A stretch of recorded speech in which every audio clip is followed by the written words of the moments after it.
মুক্তিযুদ্ধের পক্ষে বিপক্ষে আর কত চেতনার বড়ি বিক্রি করবেন আপনারা? অনেক করেছেন। 53টা বছর এই জাতির কপাল থেকে আপনারা ছিনিয়ে নিয়েছেন, জাতিকে আপনারা দাসে পরিণত করেছেন। আমরা আর কারো দাস হব না ইনশাআল্লাহ। মুক্তিযুদ্ধের চেতনা আপনাদের কোথায় যায়? যখন ভারতের প্রধানমন্ত্রী বলে বিজয় দিবসটা 16 ডিসেম্বর ভারতের বিজয়, বাংলাদেশের নামে একটা শব্দ পর্যন্ত উচ্চারণ করে না, তখন তো আপনাদের মুখে আমরা কোনো বুলি দেখি না। আমরাই তার প্রতিবাদ করেছি এবং যারা দেশকে ভালোবাসে তারাও প্রতিবাদ করেছে, কিন্তু যারা চেতনা বিক্রি করেন তাদের মুখে আমরা কোনো বুলি সেদিন দেখি নাই। আমাদের ব্যাপারে আরেকটা জুজুর ভয়। অনেকে বলেন যে জামাতে ইসলামী ক্ষমতায় গেলে মহিলাদেরকে ঘরে বন্দি করে রাখবে। বাপ এমন যে আমরা 56,000 বর্গমাইলের এই বাংলাদেশে 60,000-এর ঊর্ধ্বে গ্রাম আর 18 কোটি মানুষের ধরে নিলাম কমপক্ষে 6 কোটি ঘর আছে বা 3 কোটি ঘর আছে, হোয়াট এভার মেবি। বাপটা এমন যে আমরা 3 কোটি তালা কিনে রেখেছি আর ক্ষমতায় গেলেই সব ঘরে একটা করে তালা লাগে, মহিলারা যাতে ঘর থেকে বের হতে না পারে। এগুলো আমাদের বিরুদ্ধে মিথ্যা অভিযোগ। রাসূল করিম সাল্লাল্লাহু আলাইহি সাল্লামের সাথে যুদ্ধের ময়দানে আমাদের মারা অংশগ্রহণ করেছেন, যুদ্ধ করেছেন।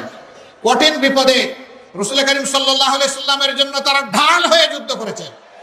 উহুদের ময়দানে কঠিন সময়ে পুরুষরা পাশে ছিলেন না, একজন মা চতুর্দিকে ঘুরে ঘুরে আল্লাহ রাসূলকে প্রোটেকশন দিয়েছেন, নিরাপত্তা দিয়েছেন। আমাদের সেই গর্বিত মা ছিলেন হযরত মুসাইবা রাদিয়াল্লাহু তাআলা আনহা। যুদ্ধ মানুষের জীবনের সবচেয়ে কঠিন কাজ, সেই কাজে আল্লাহ রাসূল মহিলাদেরকে বারণ করেন নাই, সঙ্গে নিয়ে গিয়েছেন। আমরা কারা আমাদের মাদেরকে ঘরে বন্দী করার? আসসালামু আলাইকুম রহমতুল্লাহ। সুপ্রিয় দর্শক, গতকাল যশোর জেলা জামাতের কর্মী সম্মেলন অনুষ্ঠিত হয়েছে। সেখানে প্রধান অতিথি হিসেবে উপস্থিত ছিলেন আমিরে জামাত ডাক্তার শফিকুর রহমান। তো আমিরে জামাত ডাক্তার শফিকুর রহমান সেখানে অসাধারণ একটা বক্তব্য দিয়েছে। তিনি বলেন যে আমাদের এই দেশ সৎ নেতৃত্ব থেকে এখনও বঞ্চিত রয়ে গেছে। সৎ নেতৃত্ব ছাড়া মর্যাদাপূর্ণ জাতি গঠন করা সম্ভব নয়। এরপর তিনি বলেন আল্লাহ আমাদের এই দেশ উপহার দিয়েছেন এবং এই দেশে অনেক খনিজ সম্পদ দিয়েছেন, কিন্তু সৎ নেতৃত্ব থেকে আমাদের দেশ বঞ্চিত রয়ে গেছে। এই জায়গাটা পূরণ হলে সত্যিকার অর্থে আমাদের দেশটা মর্যাদাপূর্ণ দেশে পরিণত হবে। তো প্রিয় দর্শক, বেশি দেরি না করে চলুন আমিরে জামাতের সেই মূল্যবান বক্তব্যের ভিডিওটা দেখে আসি। আসসালামু আলাইকুম ওয়া রাহমাতুল্লাহ। যশোরের মিষ্টিগুড়ের এলাকার মানুষ, মিষ্টি মানুষগুলো আপনারা কেমন আছেন? 24-এর 5 আগস্টের আগে আপনারা কেমন ছিলেন? ভালো ছিলেন না? আল্লাহ তাআলার মেহেরবানিতে এখন ভালো আছেন? আলহামদুলিল্লাহি রাব্বিল আলামিন, ওয়াসসালাতু ওয়াসসালামু আলা রাসূলিহিল কারীম ওয়া আলা আলিহি ওয়া সাহবিহি ওয়া আহলি বাইতি আজমাইন। বাংলাদেশ জামাত ইসলামী ঐতিহ্যবাহী যশোর জেলা শাখার উদ্যোগে আয়োজিত যশোর ঈদগাহ মাঠে আজকের এই বিশাল কর্মী সম্মেলনের সম্মানিত সভাপতি, বাংলাদেশ জামাত ইসলামী যশোর জেলা শাখার সম্মানিত আমির জনাব অধ্যাপক গোলাম রসুল,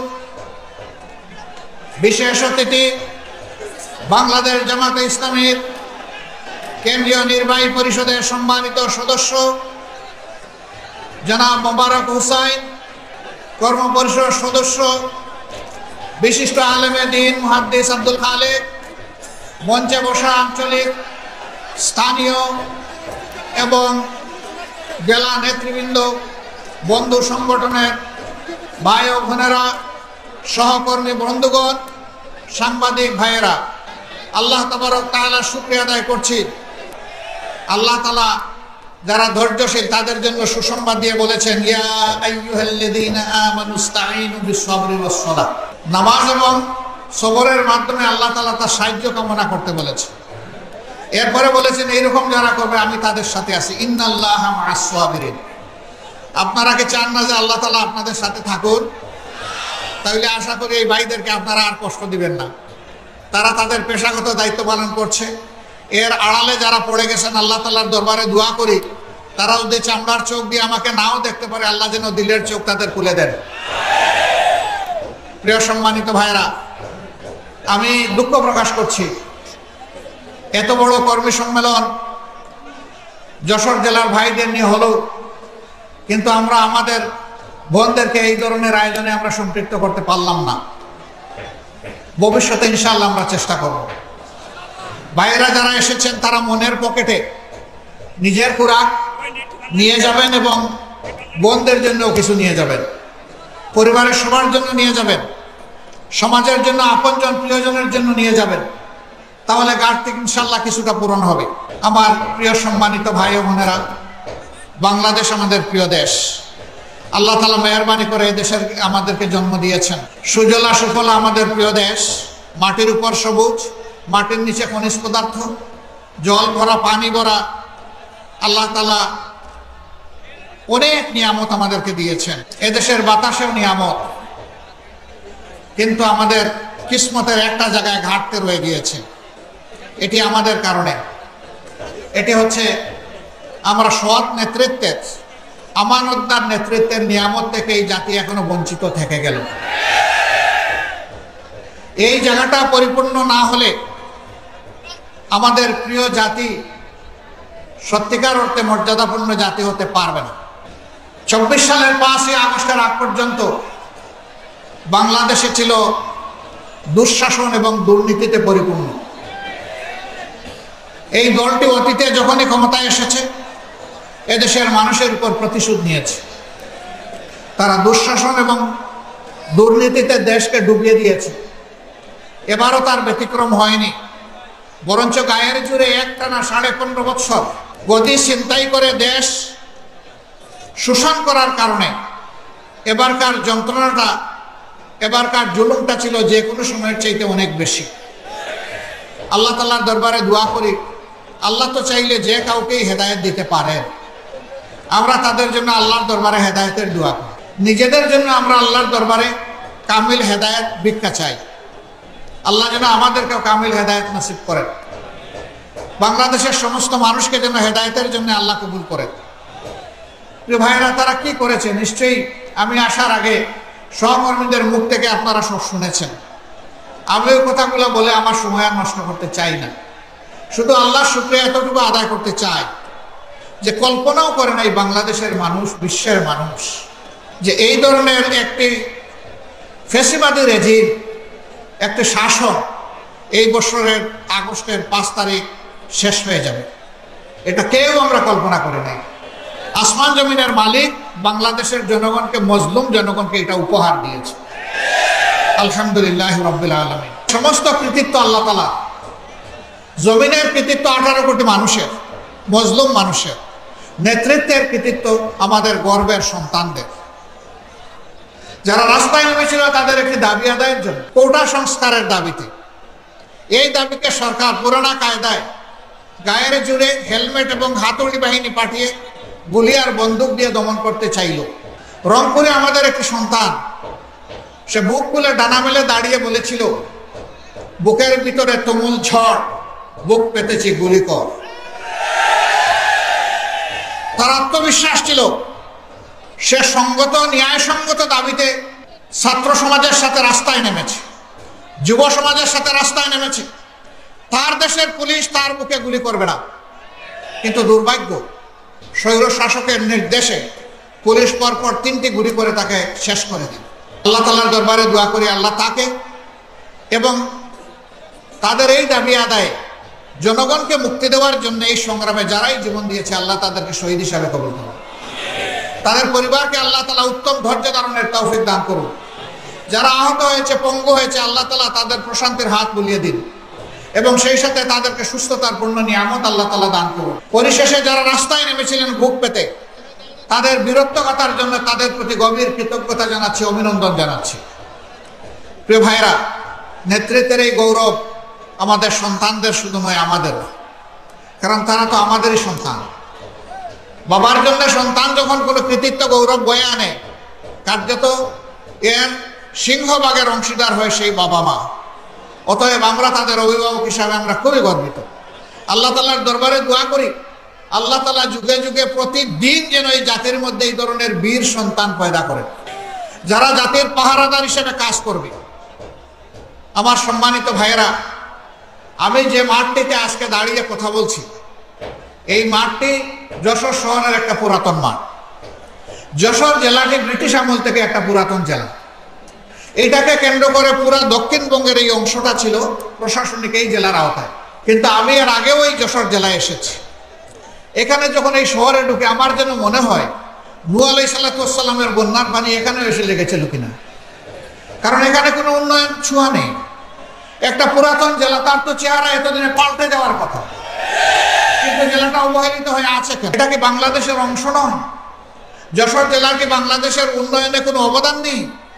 যদি তাই হয়ে থাকে তাহলে তারা কেন তাদের ন্যায্য অধিকারটা পাচ্ছে না? এটা শুধু যশোরেরই বঞ্চনা নয়, তবে যশোর অন্যতম বঞ্চিত জেলা। এই ব্যাপারে আমার নির্দ্বিধায় বলতে কোনো সংকোচ নেই। হ্যাঁ, এখানে মেডিকেল কলেজ হয়েছে, একটা বিজ্ঞান প্রযুক্তি বিশ্ববিদ্যালয় হয়েছে, এখানে আরো অনেক কিছু হওয়া প্রয়োজন। এই শহরটাকে কেন্দ্র করে একটা নগর গড়ে ওঠা প্রয়োজন। এটা নাগরিক সমাজের একটা প্রাণ কেন্দ্রে পরিণত হওয়া প্রয়োজন। এত বড় শহর, তার মধ্যে ভালো একটা পার্ক নেই, ভালো কোনো জলাধার নেই, খেলার কোনো উন্নত মানের মাঠও নেই। কেন এই বিধ্বস্ত দশা? কেন? কারণ একটাই, মানুষের বিবেক যখন কাজ করে না, মানুষ যখন আল্লাহকে ভয় করে না, তখন ক্ষমতাতে বসার আগে মানুষের পা ধরে চুমকায়, আর ক্ষমতাতে বসে গেলে মানুষকে ভুলে যায়। তখন নিয়ত করে যে 5 বছর পরে আরেকবার পা ছুঁয়ে নেব, মাঝখানটা মালিক আমি আর তোমরা সবাই ভাড়াটিয়া। এই মানসিকতা না থাকলে বৈষম্য হবে কেন? বাংলাদেশের সকল অঞ্চলে সুষম উন্নয়ন হবে। তবে হ্যাঁ, উন্নয়নের জন্য একটা উন্নত মন লাগে, একটা পরিচ্ছন্ন মানসিকতা লাগে। সারা দেশকে চোখে এবং অন্তরে ধারণ করতে হয়। নিজের জন্মস্থানকে আলাদাভাবে দেখতে হয় না। জন্মস্থানের অধিকার জন্মস্থান পাবে, আমার যে জেলায় বাড়ি হোক। কিন্তু যদি আল্লাহ তাআলা এই দেশ পরিচালনার দায়িত্ব কাউকে দেয়, তাহলে সারা দেশই তার দায়িত্বের আওতাভুক্ত। আল্লাহ তাআলা সারা দেশের প্রতি ইঞ্চি মাটির ব্যাপারে তার কাছে জবাব চাইবেন। তুমি এই মাটির ব্যাপারে যত্নশীল ছিলে কিনা? প্রত্যেকটি মানুষ তো নয়, প্রত্যেকটি প্রাণীর ব্যাপারে তাকে জবাব দিতে হবে। মানুষের ব্যাপারে অবশ্যই দিতে হবে। যার অন্তরে আল্লাহর ভয় আছে, যে বিশ্বাস করে এই জীবনের ইনিংস আমার শেষ ইনিংস নয়, আমার আসল ইনিংস হবে আদালতে আখিরাতে, যেই দিনকে আল্লাহ তাআলা ইয়ামুত তাগাবুন বলেছেন। এটা হার জিতের দিন। যে হেরে গেল তার ঠিকানা আগুন, যে বেঁচে গেল তার ঠিকানা জান্নাত। এই কথা যারা বিশ্বাস করে যে আমাকে একটা ডে অফ ফাইনাল জাজমেন্ট, আল্লাহর মুখোমুখি আমাকে হতে হবে, তার পক্ষে দেশে বৈষম্য করা সম্ভব নয়। তাকে যদি কেউ জিজ্ঞেস করে তোমার বাড়ি কোথায়, তার জবাব হওয়া উচিত সারা বাংলাদেশ আমার বাড়ি। কিন্তু আফসোস, আমরা সেটা দেখছি না। একই অবস্থা কোর্ট কাছারি, অফিস আদালত, ব্যাংক, বিমা সেক্টর, কর্পোরেশন, মিল, ফ্যাক্টরি, ইন্ডাস্ট্রি, খেতে খামারে, সব জায়গায় একই অবস্থা। যেখানেই যার শক্তি আছে সে দুর্বলের উপর তাণ্ডব চালায়, দুর্বলের পকেট কাটে। যে যত বেশি ধনী এবং জ্ঞানী, আমাদের সমাজে এইরকম কিছু মানুষ আসে, সে তত বেশি চুর এবং ডাকাত। আমরা যাদেরকে চুর বলে চিনি, এরা কয় টাকা চুরি করে, কতটুকু মাল আমার ঘর থেকে বহন করে নিয়ে যেতে পারবে চুরি করে। ডাকাত বলে যাদেরকে জানি, ওদের ক্যাপাসিটি কতটুকু ডাকাতি করার। কিন্তু রাষ্ট্রের মূল্যবান কলম যাদের হাতে, এক কলমের কুচায় সমস্ত সম্পদ ডাকাতি করা সম্ভব। যুগে যুগে তাই হয়েছে, গেল 15 বছর সবচেয়ে বেশি হয়েছে। সরকার বলেছিল উন্নয়নের রাজপথে বাংলাদেশকে উঠিয়ে দিয়েছে। আমরা এখন মহাসড়কে আছি, আর বাংলাদেশ উন্নয়নের রোল মডেল। এখন চতুর্দিকে হাহাকার। বিভিন্ন মিল, ফ্যাক্টরি, ইন্ডাস্ট্রিতে মালিকরা তাদের কর্মচারীদের বেতন দিতে পারে না ঠিক মতো, তাদের ইন্ডাস্ট্রি চালাইতে পারে না। সরকারি ইন্ডাস্ট্রিগুলো তো প্রায় সবগুলা লে অফ, বন্ধ হয়ে পড়ে আছে মুখ থুবড়ে। এখন মাঝারি ব্যবসায়ী যারা আছেন, সৎ ব্যবসায়ী, ব্যবসা তাদের লাটে ওঠার উপক্রম। ব্যাংকগুলা তাদেরকে পুঁজি দিতে পারছে না। কিভাবে দিবে? সমস্ত ব্যাংক ফোকলা করে, পেট খালি করে, ওরা যে চুরি করে দেশের বাইরে সমস্ত সম্পদ পাচার করে দিয়েছে। টাকা আসবে কোত্থেকে? এখন যে অর্থনীতির চাকা ঘোরানোর জন্য ব্যাংকগুলা যে টাকা দিবে, সেই টাকাই তো ব্যাংকের কাছে নাই। কিছুদিন এমনও গিয়েছে ব্যাংকে গিয়ে মানুষ টাকা উঠাইতে পারে নাই, কারণ টাকা নাই, দিবে কত? আলহামদুলিল্লাহ, ইতিমধ্যে বর্তমান অন্তর্বর্তীকালীন সরকার দেশের যে বৈদেশিক মুদ্রার যে রিজার্ভ সেইটাকে যেমন বাড়িয়েছে, ব্যাংক সেক্টরকে আস্তে আস্তে সচল করতে যাচ্ছে। কিন্তু জাতির প্রত্যাশা অনেক বেশি। আমরা চাই আরো স্পিডি হোক, আরো গতিশীল হোক অর্থনীতির চাকা। সরকার এই ক্ষেত্রে আরো বেশি দায়িত্বশীল ভূমিকা পালন করবে। বাজারে এখন আগুন, মানুষের পেট করতে হয় এখন আগুন দিয়ে। দ্রব্যমূল্যের অগ্নিমূল্য, আগের সিন্ডিকেটগুলো এখনো সরকার ভাঙতে পারে নাই, তবে ক্ষেত্র বিশেষে সিন্ডিকেট না ভাঙলেও সিন্ডিকেটের হাত বদল হয়েছে। একজন চাঁদাবাজি করে পেট করে পালিয়ে গেছে, আর কেউ এসে আবার চাঁদাবাজিতে লেগে যাক, সেটা কিন্তু আমরা চাই না। কিন্তু দেশ কি চাঁদাবাজ মুক্ত হয়েছে? দখলদার মুক্ত হয়েছে? হয় নাই। জুলুম মুক্ত হয়েছে? হয় নাই। হ্যাঁ, এই আন্দোলনে আমরা অনেকেই ক্ষতির সম্মুখীন হয়েছি, ত্যাগ স্বীকার করেছি, সকল দল, শুধু জামাত ইসলামী না। হয়তোবা জামাত কিছু কিছু ব্যাপারে অনন্য, যেমন 1 থেকে 11 জন শীর্ষ নেতার কারো হত্যা করা হয়নি। যেমন অন্য কোনো দল নাই যে গত 15 বৎসর ধরে সমস্ত অফিসগুলা তালাবদ্ধ করে রেখে দেওয়া হয়েছিল। যেমন অন্য কোনো দল নাই যাদের নিবন্ধন কেড়ে নেওয়া হয়েছিল। অন্য কোনো দল নাই বেদিশা হয়ে যাদেরকে শেষ মুহূর্তে নিষিদ্ধ ঘোষণা করেছিল। এই সমস্ত বিষয়গুলো জামাতের সাথে সম্পর্কিত। কিন্তু লোক মরেছেন সকল দলের, পঙ্গু হয়েছেন সকল দলের, জেলে গিয়েছেন সকল দলের, হাজার লাখো মামলা, দফায় দফায় জেল কেটেছেন অনেকেই। তাদের সকলের প্রতি আমরা গভীর শ্রদ্ধাশীল, সহানুভূতিশীল। কিন্তু বিনয়ের সাথে একটা কথা বলতেই হবে আমাদের, যে 2000-এর কম বেশি আমাদের বুকের সন্তানেরা জীবন দিয়ে, রক্ত দিয়ে আমাদেরকে আজকে এই উন্মুক্ত পরিবেশ এনে দিয়ে গেল। তাদের রক্তের প্রতি আমরা যেন বেঈমানি না করি, আমরা যেন বিশ্বাসঘাতকতা, গাদ্দারি না করি। তারা বৈষম্যের বিরুদ্ধে, দুঃশাসনের বিরুদ্ধে, দুর্নীতির বিরুদ্ধে তারা আওয়াজ দিয়েছে। এখন যদি একই কাজ কেউ করে, তাহলে নিঃসন্দেহে তারা ঘৃণিত হবেন এবং নিন্দিত হবেন। আমরা আমাদের সকল সহকর্মীকে অনুরোধ জানাই, এই সমস্ত ঘৃণিত কাজে কেউ হাত বাড়াবেন না, কেউ চাঁদাবাজ হবেন না, কেউ ফুটপাতের দখলদার হবেন না, কেউ বাজার হাটের দখল জোর করে নেবেন না, কেউ জলমহাল, বালিমহাল জোর করে দখল করবেন না। এই সমস্ত ঘৃণিত কাজের মাধ্যমে আমাদের কোনো রিজেকের প্রয়োজন নেই। আল্লাহ হালাল পথে আমাদেরকে যা দিবেন তাই নিয়ে আমরা সন্তুষ্ট থাকবো ইনশাআল্লাহ। আর আমরা আল্লাহর শুকরিয়া আদায় করতে থাকবো। বন্ধুগণ, এই যন্ত্রণাগুলো আমাদের পিছ ছাড়ছে না।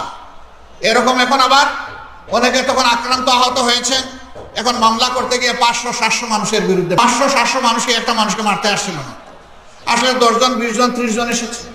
আমরা এই পরিবর্তনের সাথে সাথে বলেছি, অবশ্যই অন্যায়ের প্রতিকার চাওয়ার আইনগত বৈধ নাগরিক অধিকার সকলের আছে, কিন্তু সাবধান, কোনো নিরীহ মানুষকে মামলার আসামি করবেন না।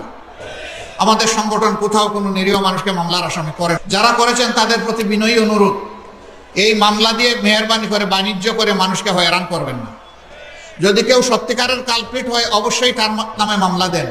আপনাদের সাথে আমরাও আপনাদেরকে সহযোগিতা করব, এই মামলা আমরাও লড়বো আপনাদের সাথে, আপত্তি নেই। কিন্তু 10 জন দুষ্কৃতিকারীকে শায়েস্তা করতে গিয়ে যদি 100 জন নিরীহ মানুষকে এখানে আনেন, তাহলে মামলাটাই আপনারা শেষ করে দেবেন। এই কাজটা মেহরবানি করে কেউ করবেন না।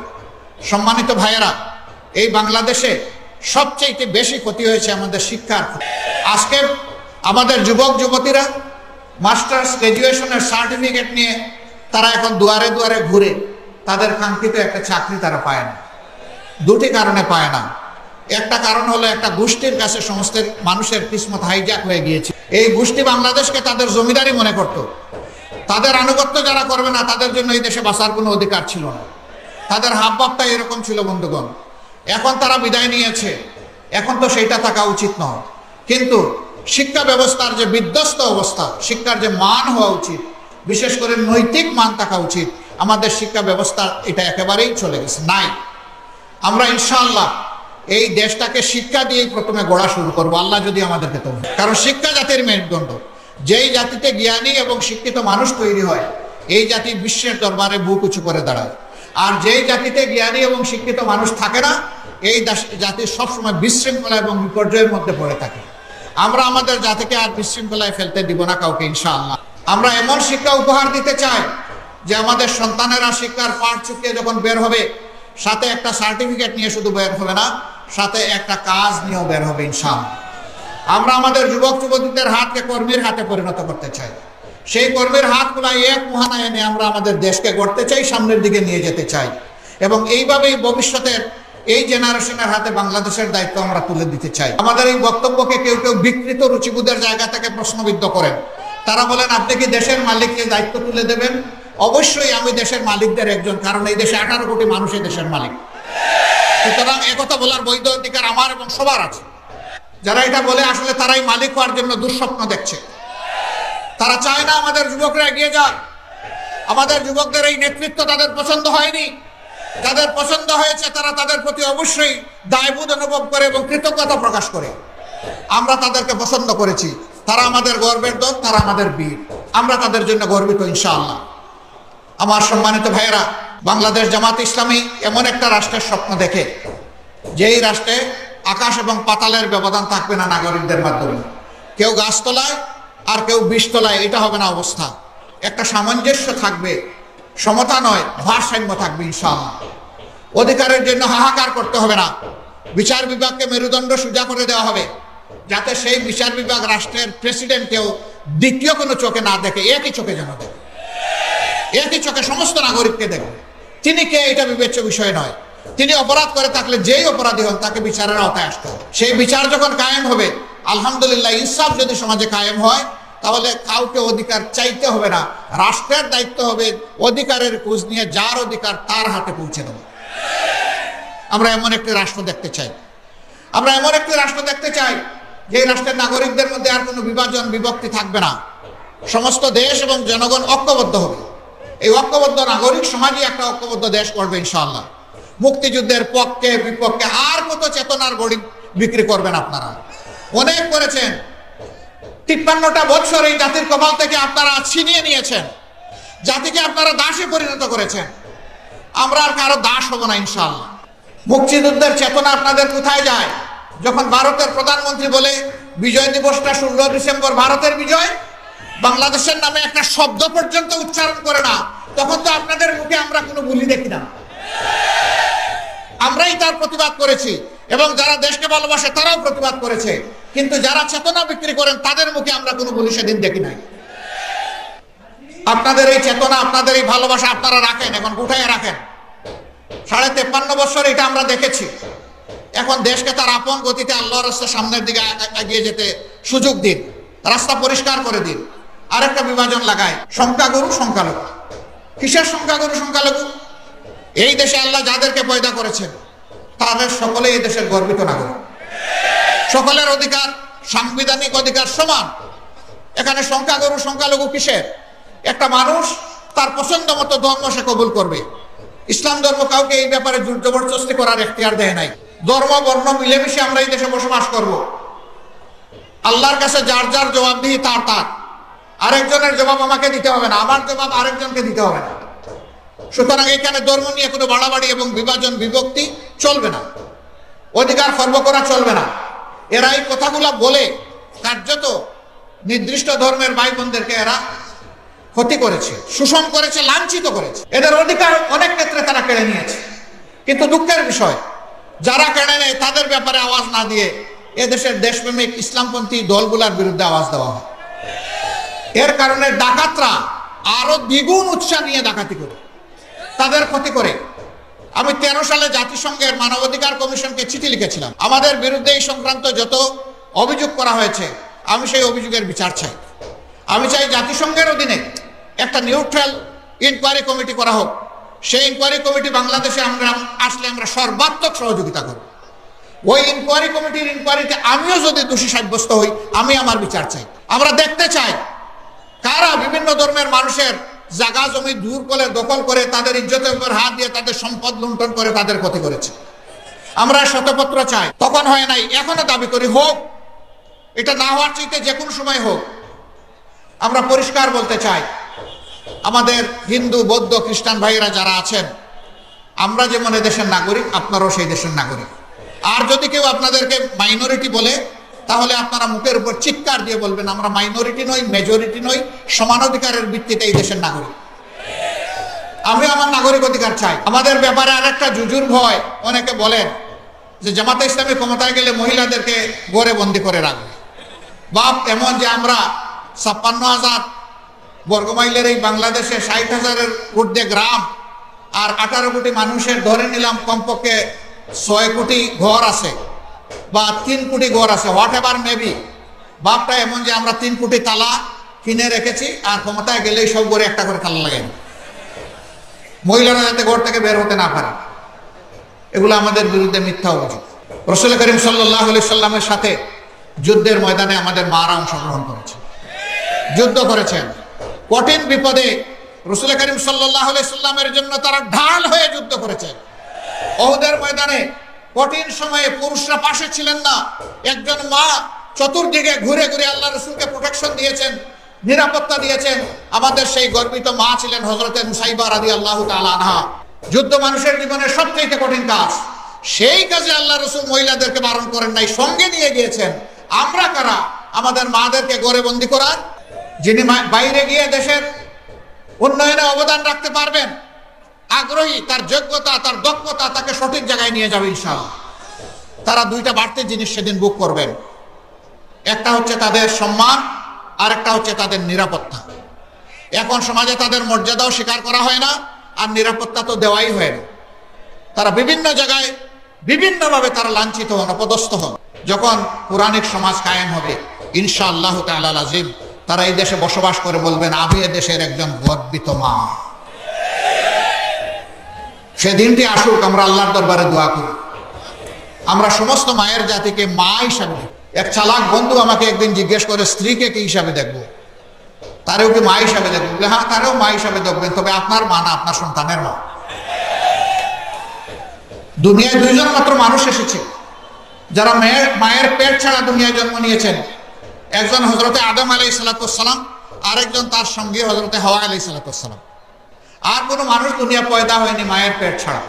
এমনকি ঈসা আলাইহিস সালামের বাপ ছিলেন না, কিন্তু মা হযরতে মরিয়ম আলাইহিস সালাম ছিলেন।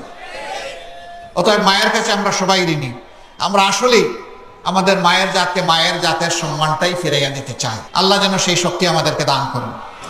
প্রিয় ভাইয়েরা, আমরা এমনই একটি বাংলাদেশ চাই যেই দেশে ছাদাবাজদের কোনো অস্তিত্ব থাকবে না, দখলদারদের অস্তিত্ব থাকবে না, কোর্ট কাছারি আদালত কোথাও ঘুষ চলবে না।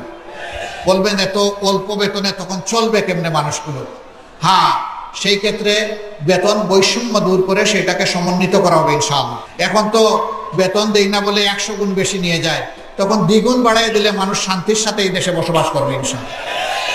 সবাইকে তার কাজের ব্যাপারে মূল্যায়িত করা হবে ইনশাআল্লাহ। আমরা এমন একটি দেশ চাই যেই দেশ হানাহানির দেশ হবে না, মানবিক বাংলাদেশ হবে। তবে নিঃসন্দেহে এমন একটি দেশ চাই যারা ফেসিবাদের কাছে মাথা নত করবে না, যারা কোনো আগ্রাসী সাম্রাজ্যবাদ মেনে নেবে না, দুনিয়ার সমস্ত দেশ হিসাবে বন্ধু হিসাবে দেখবে, কাউকে প্রভুর জায়গায় বসাবে না।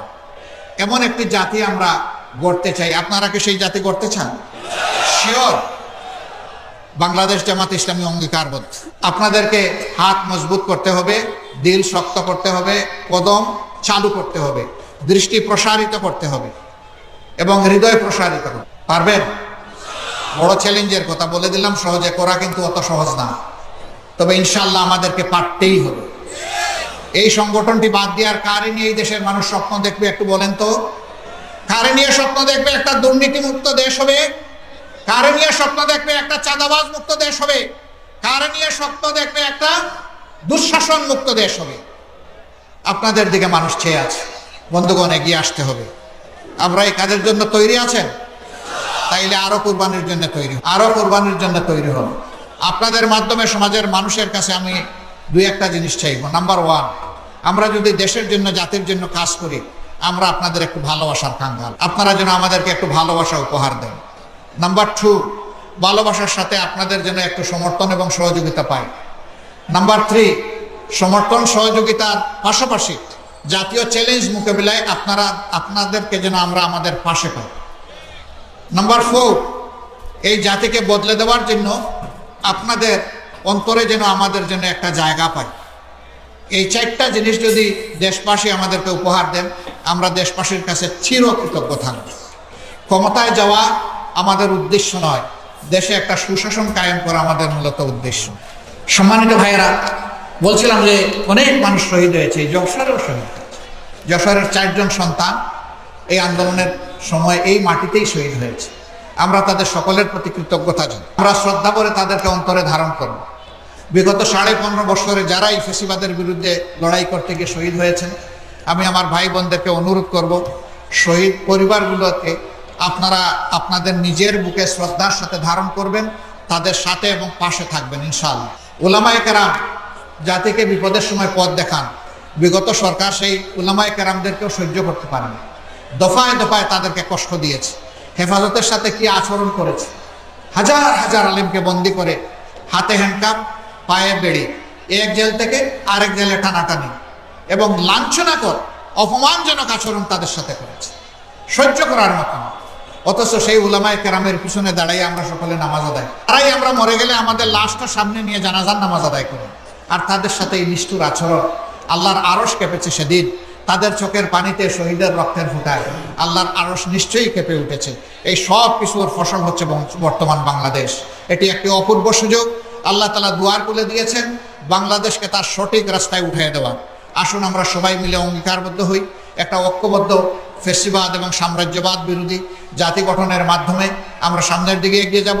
প্রিয় দেশকে আমরা ন্যায় এবং ইনসাফের সৌধের উপর প্রতিষ্ঠিত করব এবং একটা সাম্যের মানবিক বাংলাদেশ করব।